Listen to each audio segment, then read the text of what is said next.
Something just shattered. And when I say shattered, I mean shattered in a way that no one can reassemble. Not this week, not next year, possibly not in this decade. Because what unfolded at the BRICS Foreign Ministers Conference in New Delhi this week was not merely a diplomatic setback for Iran. It was not simply an uncomfortable moment around a negotiating table. What took place in that hall on May 15, 2026 was the open, humiliating, permanent destruction of the single most critical strategic fiction the Islamic Republic had spent years painstakingly building. The fiction that the world's rising powers stood firmly beside Iran, that BRICS was Tehran's armor, that this so-called anti-Western coalition would always defend Iran when the decisive moment finally arrived. That fiction died in a conference hall in New Delhi in front of every foreign minister present. And Iran's own foreign minister was seated right there when it collapsed.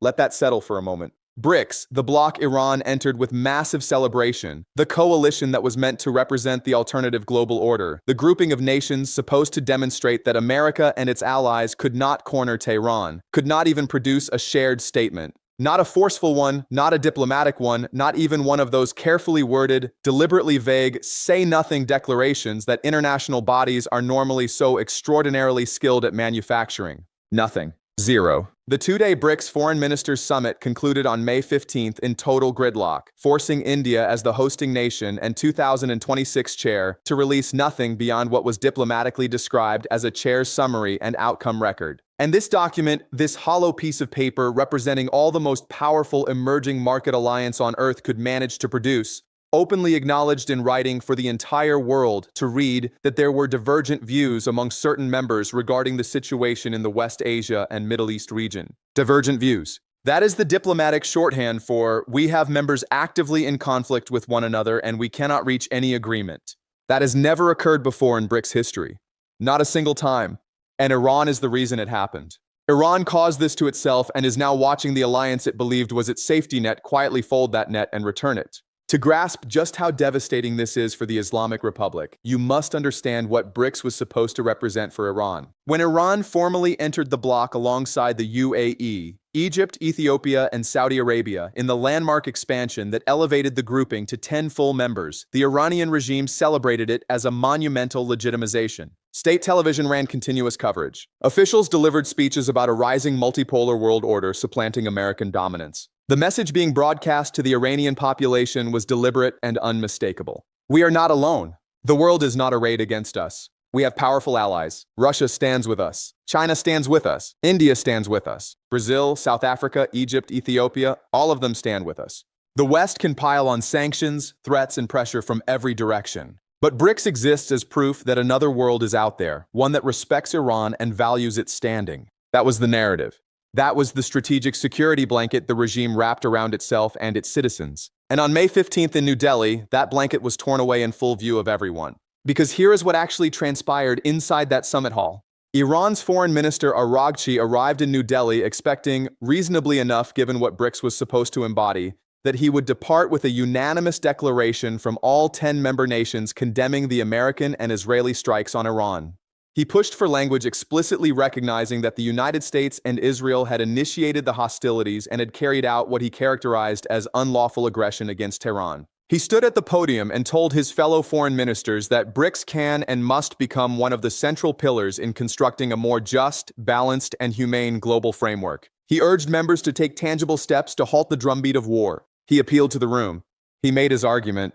And then the UAE rose to speak. And everything Araghchi believed he knew about how this gathering would unfold collapsed entirely. The UAE's representative, Al-Mar, did not simply decline to back Iran's proposed language. He did something Iran had not anticipated at all. He used his own address to call out Iran directly, demanding that the BRICS summit instead condemn Iranian assaults on Gulf states and on civilian shipping through the Strait of Hormuz. He called for language condemning Iranian strikes against energy installations and civilian targets throughout the region. In other words, the UAE did not arrive at this BRICS gathering to stand behind Iran. It came to this BRICS gathering to put Iran on record as the aggressor, and it did precisely that in front of every other member of the bloc. Right in front of Araghchi himself. The Iranian foreign minister, who had flown to New Delhi expecting solidarity instead, discovered himself sitting across from a BRICS partner who was publicly and formally accusing his country of terrorism.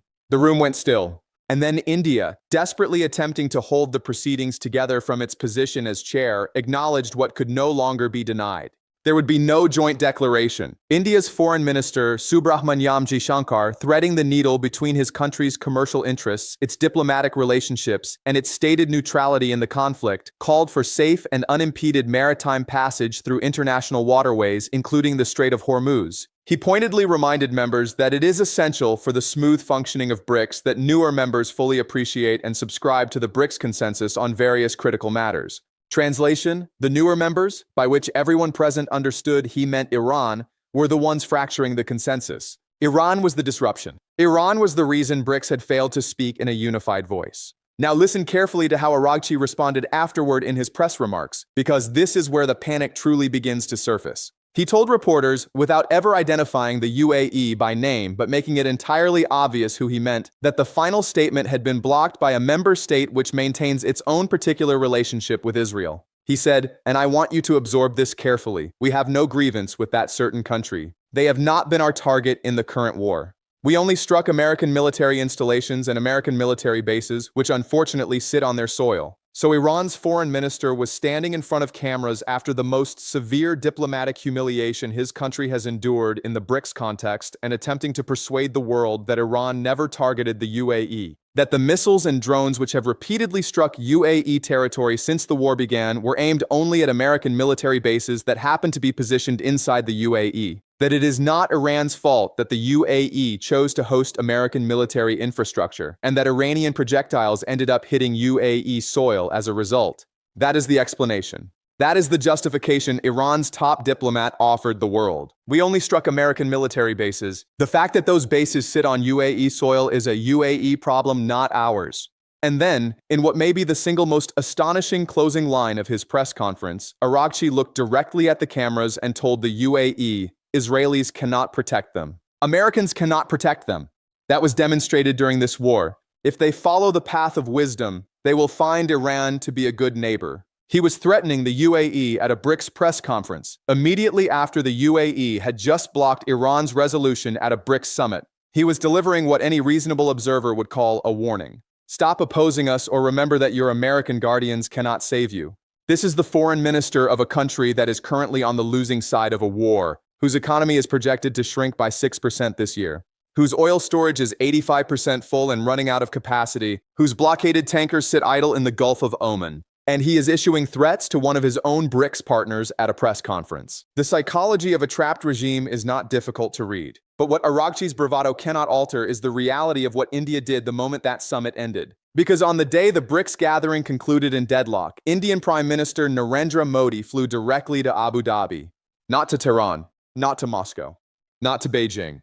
To Abu Dhabi, the capital of the nation Iran's foreign minister had just been issuing thinly veiled threats against. And in Abu Dhabi, Modi sat across from UAE President Sheikh Mohammed bin Zayed and signed a sweeping strategic defense partnership framework between India and the UAE. A framework covering defense industrial cooperation, advanced technology collaboration, maritime security, and cyber defense. Modi publicly declared he had renewed his emphasis on our condemnation of the attacks that targeted the United Arab Emirates in the strongest possible terms. The Indian Prime Minister explicitly condemned Iranian attacks on UAE territory. At the precise moment Iran was telling the world that BRICS solidarity was paramount, the host of the BRICS summit was flying to Abu Dhabi to ink a military agreement with the country Iran had just been threatening at a press briefing. India also increased fuel prices by 3%, a direct economic consequence of Iran's closure of the Strait of Hormuz, affecting over 1 billion people, 4.3 million of whom are Indian citizens living and working in the UAE. Every Indian laborer in Dubai paying more at the pump, every Indian household back home paying more for cooking gas, every Indian farmer paying more for fertilizer, all of them are absorbing the cost of Iran's choices.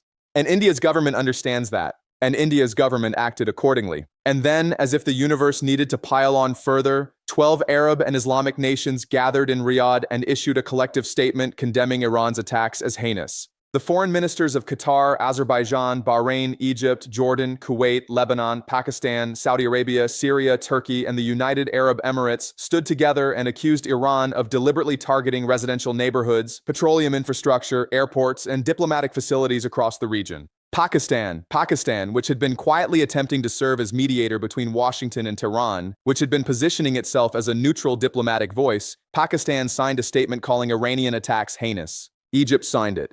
Turkey signed it. Saudi Arabia, whose own petroleum infrastructure Iran had struck, signed it.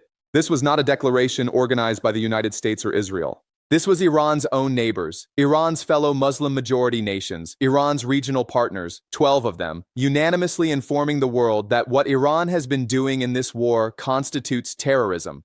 There is no softer word for it. You do not get 12 Islamic nations to jointly label your military operations heinous if you are the righteous party in a conflict. Now let us address China, because this is where Iran's isolation becomes truly absolute. And this is where the statement from Iran's foreign ministry spokesperson, "He who betrays in secret shall be exposed in public," makes the most sense as a window into just how stunned and betrayed the Iranian regime currently feels. The Beijing summit between President Trump and President Xi Jinping unfolded while the BRICS foreign ministers were convening in New Delhi. Iran had dispatched Araghchi to Beijing just days before the Trump-Xi summit in an effort to secure Chinese backing, to remind Beijing of its strategic and commercial stake in Iran's survival, to appeal politely but unmistakably for China to hold the diplomatic line. And what did Xi Jinping tell Donald Trump? He pledged not to supply weapons to Iran. He offered to assist in brokering peace. He voiced opposition to Iran's toll collection regime in the Strait of Hormuz. He stated that China too wanted the strait to reopen. Trump said afterward, "I think he doesn't want them to have a nuclear weapon either." And when asked whether Xi agreed on Iran, Trump replied, "Yeah, I think he agrees." China, Iran's single largest trading partner, the nation that had been purchasing Iranian oil at steep discounts for years, the country that had been supplying Iran with critical technology and helping it survive Western sanctions, the nation whose relationship with Tehran had been described as a strategic partnership. That country sat across the table from America's president and essentially communicated, "We are not going to the wall for Iran. We want the strait open. We do not want Iran nuclear. And incidentally, we are pledging not to arm Tehran." Iran's foreign ministry spokesperson posted, "He who betrays in secret shall be exposed in public." Let that register. Iran's government was publicly accusing China of betrayal. China, the one major power that had most consistently stood by Iran through years of isolation and economic pressure. The country whose discounted oil purchases had been one of Tehran's principal economic lifelines. The country whose Belt and Road investments across the region had helped sustain what remained of Iran's connections to the broader world. Iran called China a traitor in an official statement on social media because Xi Jinping told Trump he wanted the Strait of Hormuz open. This is what diplomatic desperation looks like when it has completely abandoned any pretense of strategic calculation. Publicly alienating China at the precise moment when Beijing's potential diplomatic intervention is one of the very few cards Tehran has remaining. This is not strategy. This is a regime that has lost its composure and is screaming into a void. And the void is not responding, because the economic picture inside Iran right now is so dire that even the regime's own officials can no longer contain the truth. Treasury Secretary Scott Bessent confirmed publicly that Iran's oil storage stands at approximately 80% capacity and is accumulating at a pace that will force complete shutdown within weeks. The Karg Island terminal, which handles roughly 90% of Iranian oil exports, the single most vital piece of economic infrastructure in the entire country, had its storage tanks sitting at 85% capacity, up 3% in just the preceding days. This is a terminal that is filling up. This is an oil industry staring down the moment when it has nowhere left to store its own output. And when that moment arrives, Iran will face no choice. It will have to begin shutting down oil wells. And shutting down oil wells is not like turning off a faucet. These are complex industrial systems, many running on infrastructure that is decades old, poorly maintained under years of punishing sanctions, damaged further by the strikes and instability of this conflict. Once shut down, restarting them is enormously difficult, enormously costly, and in certain cases, flatly impossible if the equipment has deteriorated beyond recovery. The IMF is forecasting a 6.1% contraction of the Iranian economy in 2026. Senior Iranian officials have privately conceded it may require more than a decade to rebuild the war-ravaged economy. A decade. And now the oil fields are on the verge of going dark. Meanwhile, the Gulf states Iran threatened and struck throughout this conflict are doing something that will haunt Tehran for a generation.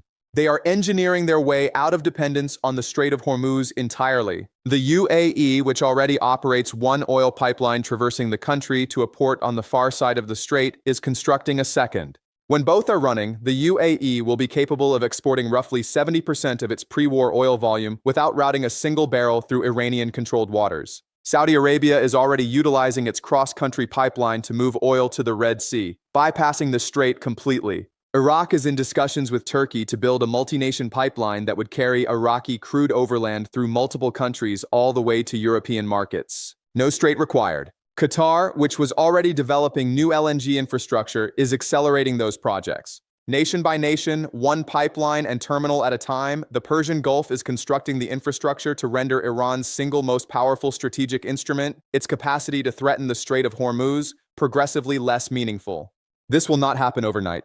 But in 5 years, in 10 years, the geography Iran has wielded as a geopolitical trump card for decades will carry significantly less weight than it does today. And Iran's leadership watching this unfold understands exactly what it means. The leverage they believed they would hold indefinitely is being systematically engineered away, and they are powerless to stop it. Now let us be precise about what has happened to the IRGC, the Islamic Revolutionary Guard Corps, because this is the organization now effectively directing what remains of Iran's wartime strategy. Understanding what it has become helps explain why Iran keeps taking actions that defy rational analysis. When the American and Israeli strikes eliminated Supreme Leader Khamenei and decimated Iran's civilian and political leadership structure, what remained most intact was the IRGC. This is by design. The IRGC has spent years constructing parallel power structures, its own revenue streams through regional smuggling operations and shadow economy enterprises, its own chain of command functioning independently of the civilian government. And here's the unsettling part. The IRGC, according to foreign policy analysts, is extraordinarily resistant to economic pressure. Even if the Iranian economy completely disintegrates, even if ordinary Iranians are going hungry, even if the currency becomes worthless, even if the oil fields go dark, the IRGC has its own funding sources. It has its own supply networks. It does not require the Iranian state to function. As one analyst stated bluntly, even if the economy collapses, the IRGC is fine. They are the ones doing the negotiating. What this means in plain terms is that the individuals deciding whether Iran reaches an agreement, the individuals currently blocking the kind of nuclear concessions that would end the blockade and restart the economy, are the individuals least affected by the economic suffering the blockade is inflicting. The IRGC commanders sitting in whatever fortified bunkers they are operating from right now are not worried about grocery prices. They are not experiencing the IMF's 6.1% economic contraction in their personal finances. They have their smuggling networks. They have their shadow revenues. They have their proxy forces still operating abroad. They are insulated. The 30+ million Iranians watching their savings evaporate and food costs spiral are the ones who are not insulated. And the people who are not insulated are not the ones making the decisions. This is the structural trap Iran has fallen into and cannot escape through any ordinary mechanism. The IRGC sees this war as an opportunity to consolidate authority over the Iranian state at the precise moment when the political and civilian leadership was physically eliminated. A Forbes analysis described Moshabakh's elevation as a figurehead as IRGC consolidation behind a planted proxy. The Guard is running the operation now, and the Guard's institutional interest is not in reaching a deal that strips Iran of nuclear enrichment capacity, because that capacity is one of the Guard's primary sources of leverage and institutional prestige. The Guard's institutional interest is in perpetuating ambiguity for as long as possible while its own commercial operations continue undisturbed. The Iranian people are absorbing the cost. The Iranian economy is absorbing the cost, and the BRICS alliance just fractured over it. Look at what Trump said about the nuclear negotiations to understand where this is heading. He reviewed Iran's latest peace overture, the one meant to restart talks, and said, "If I don't like the first sentence, I just throw it away." He characterized Iran's request for a 20-year nuclear moratorium as acceptable in principle, but absolutely requiring genuine guarantees, genuine verification, and the removal of what he called nuclear dust, the highly enriched uranium that American and Israeli strikes buried deep underground, and which Iran claims it cannot extract because, as Iranian officials reportedly told Trump directly, only the United States or China possesses the technology to retrieve it from those depths. Sit with that for a moment. Iran is reportedly telling American negotiators that the enriched uranium buried beneath its own soil can only be recovered using American or Chinese technology. The material that makes Iran a near-nuclear state is sitting in underground vaults that only its adversaries have the tools to clear. And Trump said Iran agreed to remove it and then reversed course. This is the negotiation. This is where the talks currently stand. Iran says yes to things and then says no. Iran submits proposals Trump discards after the opening line. And the blockade continues costing Iran $500 million per day. $500 million every single day since April 13th. Run the numbers yourself. In just the opening 6 weeks of the blockade, Iran forfeited over $20 billion in oil revenue. $20 billion gone while its storage tanks keep filling, while its oil fields edge toward shutdown, while its BRICS partners argue with one another in conference rooms in New Delhi, while India signs a defense agreement with the UAE, while China informs Trump it wants the Strait open and pledges not to arm Tehran, while 12 Islamic nations in Riyadh draft a statement labeling Iranian attacks heinous, while Iran's foreign ministry spokesperson calls China a traitor on social media, while the UAE builds a pipeline designed to strip the Strait of Hormuz of its strategic relevance to its economy. Every single one of those things is happening simultaneously right now. And every single one is a direct consequence of decisions the Islamic Revolutionary Guard Corps made and continues to make on behalf of a country whose population they are failing to protect. There is one more element of this story that deserves to be spoken plainly, because it reveals something fundamental about the nature of the regime now steering Iran's wartime posture. When the UAE State Security Department announced the dismantling of a covert network inside the Emirates, a network described as financed and directed by Hezbollah and Iran, operating under the cover of a fictitious commercial front, it was not a shocking revelation. It was confirmation of something the Gulf states have known, tolerated, and quietly managed for years. That Iran, even while seated at the BRICS table alongside the UAE, even while nominally participating in the same multilateral institutions, even while dispatching its foreign minister to New Delhi to appeal for alliance solidarity, was simultaneously running espionage and terror networks inside UAE territory. The UAE did not decide to oppose Iran at BRICS simply because of this war. The UAE decided to oppose Iran at BRICS because after years of Iranian assassination schemes, intelligence operations, missile bombardments, and drone assaults on its territory, it concluded that the fiction of cordial BRICS membership could no longer be sustained while Iran was literally attempting to kill Emiratis and destroy their infrastructure. The pretense dropped, and when the pretense drops in front of every other member of your shared alliance, the alliance cannot restore it. The Iranian foreign minister's parting warning to the UAE: Israelis cannot protect them, Americans cannot protect them, that was demonstrated during this war, deserves one final direct response. The UAE's air defense network has intercepted approximately 500 ballistic missiles, 30 cruise missiles, and more than 2,200 drones since this conflict began. 2,200. That is not a number suggesting Americans cannot defend their partners. That is a number demonstrating that American-supplied Patriot systems are performing precisely as intended, intercepting Iranian ordnance at a rate that has kept Emirati civilians alive while Iranian missiles rained from above. And the queue for Patriot systems just grew $25 billion longer, with Bahrain, Israel, Kuwait, Qatar, and the UAE all signed up for emergency deliveries. The standing of the American air defense umbrella across the Gulf has never been higher. The standing of Iran's military deterrence has never been lower. The BRICS alliance meant to shield Iran from Western pressure just splintered over Iran's own conduct. China just pledged not to arm Tehran in a conversation with Donald Trump. India just signed a defense agreement with the UAE. 12 Islamic nations just labeled Iranian attacks heinous. And the IRGC commanders in their bunkers are still saying no to a genuine nuclear deal. This is what total strategic isolation actually looks like. Not the isolation imposed on Iran from the outside through Western sanctions, the kind Iran had learned to endure with Russian and Chinese assistance. This is something far more dangerous and far more irreversible. Isolation that Iran brought upon itself inside the very institutions it joined specifically to escape isolation, by firing on its own alliance partners, threatening its own neighbors, branding its most important remaining commercial partner a traitor, and entrusting a military organization to manage a diplomatic crisis it has no stake in resolving. The BRICS gathering in New Delhi did not simply conclude without a declaration. It concluded with the explicit, documented public confirmation that the world's emerging power alliance is now divided over Iran, and that Iran sits on the losing side of that divide. From India to the UAE, from China to Saudi Arabia, from Pakistan to Egypt, the message flowing toward Tehran from every direction is identical. You did this. You fractured the alliance. You are the problem. And until the individuals actually making decisions in Tehran, the IRGC commanders in their bunkers, the Provisional Leadership Council governing the country by committee, until those individuals conclude that a genuine agreement is preferable to an ideology, the $500 million per day will keep vanishing, the oil storage tanks will keep filling, the bypass pipelines will keep being built, and the BRICS summits will keep ending in deadlock. The Islamic Republic wagered everything on alliance solidarity. And in New Delhi on May 15, 2026, it learned that the wager had already been lost.